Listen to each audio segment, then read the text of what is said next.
میں اس وقت ARY news پر پورے پاکستان کے سامنے یہ چیلنج کرتا ہوں کہ سعید غنی صاحب جو اس وقت بہت بڑے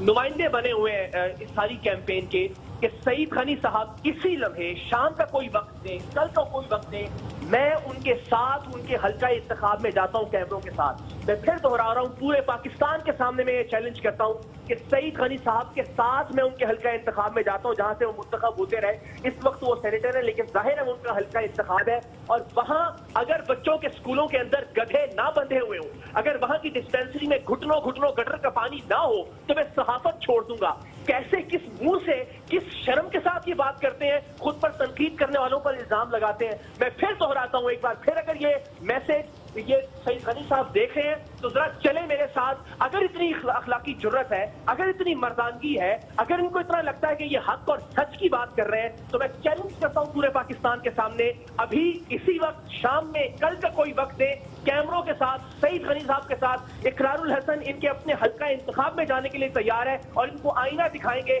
کہ ان کے وہاں پہ اسکول کے بچوں کی حالت، وہاں اسکول کی حالت کیا ہے، وہاں ڈسپینسریوں کی حالت کیا ہے، وہاں نالوں کی حالت کیا ہے، وہاں سڑکوں اور گلیوں کی حالت ہے۔ اور یقین کیجئے کوئی غیرت مند آدمی ہوگا تو ہمیشہ کے لیے سیاست چھوڑ دے گا جو اس وقت ان کے حلقہ انتخاب کی حالت ہے۔ میں پھر دہراتا ہوں، یہ ساری ڈرامے بازی بند کریں کہ جتنی وال چاکنگ انہوں نے شروع کروا رکھی ہے، کہ جتنے کرائے کے لوگوں کے ساتھ یہ ٹرینڈ بنوا رہے ہیں سوشل میڈیا کے اوپر، صرف ایک چیلنج قبول کر لیں، بہت بڑے تمار خان بن رہے ہیں، اپنے حلقے میں چلے میرے ساتھ، جہاں سے لوگوں نے انہیں منتخب کیا، وہاں کے اسکول دکھاتا ہوں، وہاں گدھے نہ بندھے ہوئے اگر اسکول میں، سعید غنی صاحب کے حلقہ انتخاب میں، وہاں کی ڈسپینسریوں میں اگر گٹر کا پانی موجود نہ ہو، وہاں کی اگر سڑکیں کچی نہ ہو، وہاں کے نالے اگر غلاظت سے اور گندگی سے نہ بھرے ہوئے ہوں، تو میں صحافت چھوڑ دوں گا۔ اور اگر اس کے برعکس معاملہ ہوا تو سعید غنی صاحب مردانگی کا اور اخلاقی جرات کا مظاہرہ کرتے ہوئے سیاست چھوڑ دیں۔ یہ صرف نعرے بازی، معصوم سے شکل بنا کر ٹیلی ویژن پر آ کر تقریریں کرنا اور پھر جواب پر کوئی تنقید کرے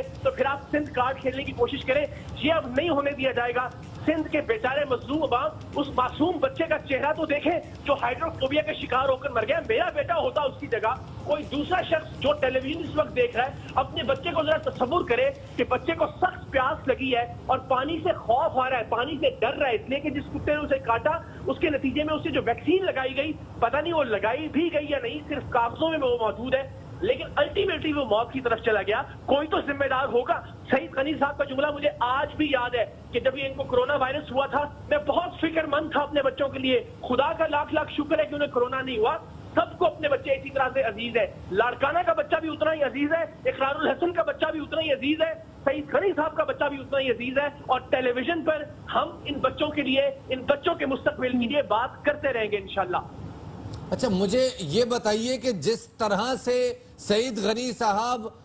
ٹویٹر پہ اور سوشل میڈیا پہ ایک منظم کیمپین چلا رہے ہیں، 2 دن سے ایک چینل ARY نیوز کے خلاف، ARY کے خلاف ایک منظم کیمپین چلائی جا رہی ہے، مجھے یہ بتائیے اگر اتنی توجہ سعید غنی صاحب نے اپنے حلقے میں اپنی سیاست پہ دی ہوتی تو کیا آج حالات مختلف نہ ہوتے؟ میں پھر یہ کہہ رہا ہوں، اخلاقی جرت کا مظاہرہ کریں۔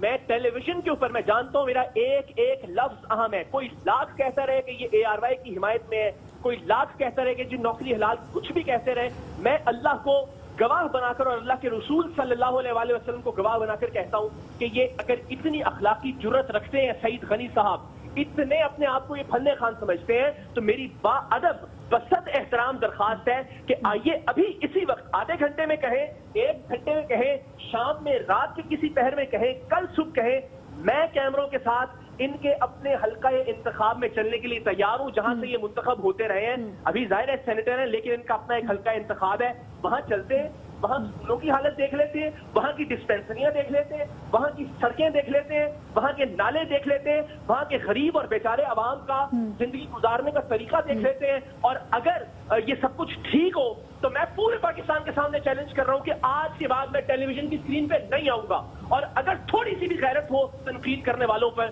تو پھر میری ان سے التماس ہوگی دست بستہ ہاتھ چھوڑ کے کہ جان چھوڑے پاکستان کے ان غریب عوام کی، کچھ اور لوگوں کو سامنے آنے دیں کہ جو شاید بہتر انداز میں خدمت کر سکیں. اگر چنیسر گوٹ بدترین حالات پیش نہ کر رہا ہو تو پھر سعید غنی صاحب کو یہ ساری سازشیں اور یہ ساری سیاستیں، یہ پریس کانفرنسیں، یہ سب چھوڑ کر اقرار یہ آپ نے بہت بڑا چیلنج نیشنل ٹی وی پہ دے دیا سعید غنی صاحب کو. اب میرے خیال سے سعید غنی صاحب ضرور دیکھ رہے ہوں گے کیونکہ ان کی سوشل میڈیا ٹیم مسلسل اے آر وائی کو مانیٹر کر رہی ہے اور تمام تر چیزیں ان کی تمام تر نظریں آج کل ہیں ہی اے آر وائی پہ. مجھے بتائیے گا آپ اقرار، یہ کیا ایٹیٹیوڈ ہے؟ اگر ہم بی آر ٹی پہ منصوبے پہ بھی، ہم خیبر پختونخوا میں بھی تنقید کرتے ہیں اور ہمارا کام ہے تنقید کرنا، ہمارا کام ہے سوال کرنا، ہمارا کام ہے خبر دینا، ہمارا کام ہے انویسٹیگیٹو رپورٹ تیار کرنا. سوال کرنے پہ اتنا غصہ، اتنی پرابلم کہ منظم کیمپین چلانا شروع کر دی، پراپر ٹارگٹ کرنا شروع کر دیا یہاں کے لوگوں کو. مجھے ویسے سچی بات ہے سعید غنی صاحب ایک مناسب آدمی لگتے تھے، ناصر شاہ صاحب ایک مناسب آدمی، مراد علی شاہ صاحب. ابھی میں نے کچھ دن پہلے ٹویٹ کیا کہ بہترین کام کر رہی ہے ان کی ٹیم. میں نے ابھی کچھ دن پہلے بتایا کہ جی جو کراچی میں سڑکیں اور پل بنانے کا کام ہے مراد علی شاہ کے دور میں بہت بہتر ہوا ہے. لیکن سعید غنی صاحب کس منہ سے مجھے سمجھ نہیں آتی تنقید کر رہے ہیں. ذرا ایک بار چنیسر گوٹ میں جا کے تو دیکھیں. میں پورے پاکستان کے لوگوں سے ریکویسٹ کرتا ہوں، میں کراچی کے لوگوں سے ریکویسٹ کرتا ہوں، میں چیلنج دیتا ہوں کہ ذرا چنیسر گوٹ، محمود آباد، اعظم بستی ایک بار داخل تو ہو کر دیکھیں. آپ کو اندازہ ہو کہ یہ بڑے بڑے دعوے کرنے والے، یہ سازشیں کرنے والے، یہ وال ٹاکنگ کروانے والے، یہ ٹرینڈ بنانے والے، ان کی سیاسی اوقات ہے کیا؟ انہوں نے پچھلے 10 12 15 برسوں میں اپنے حلقوں کے عوام کے لیے کیا کیا جو یہ پاکستان کی یا سندھ کی بات کرتے ہیں؟ سندھ کے صرف اس معصوم بچے کا چہرہ دیکھیں، باقی ہر چیز بھول جائیں. اقرار ایک آخری چیز پوچھنا چاہوں گا. اقرار، جو زبان استعمال ہو رہی ہے اس پارٹی کی جانب سے جو خود کو جمہوریت کا چیمپئن کہتی ہے،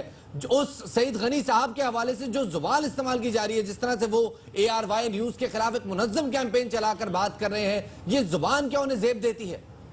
نہ یہ زبان پیپلز پارٹی کی ہے، نہ یہ زبان سندھ کے عوام کی ہے. میں آپ کو بڑی دیانتداری سے، بہت ذمہ داری سے بتاتا ہوں. ہم گلی گلی جاتے ہیں، ہم شہر شہر جاتے ہیں، لوگ بہت محبت کرنے والے ہیں، بہت پیار کرنے والے ہیں. یہ کرائے کے کچھ لوگ ہائر کیے گئے ہیں جو یہ بد زبانی کر رہے ہیں. سندھ کے لوگوں سے محبت کرنے والا شاید خطہ زمین پر کوئی اور نہیں ہوگا. سندھ سے زیادہ میٹھی اور پیاری زبان شاید خطہ زمین پر دوسری کوئی اور نہیں ہوگی. پیپلز پارٹی کا ایک سیلف منشور، بہت شاندار، بڑے بہترین لوگ اس کے اندر موجود ہیں. سو یہ زبان جو استعمال کی جا رہی ہے، میں پوری ضمانت کے ساتھ آپ کو بتا رہا ہوں، نہ یہ پیپلز پارٹی کی زبان ہے، نہ یہ پیپلز پارٹی کی اعلیٰ قیادت کی زبان ہے، نہ یہ سندھ کے لوگوں کی زبان ہے. یہ زبان چند کرائے کے لوگوں کی زبان ہے جنہیں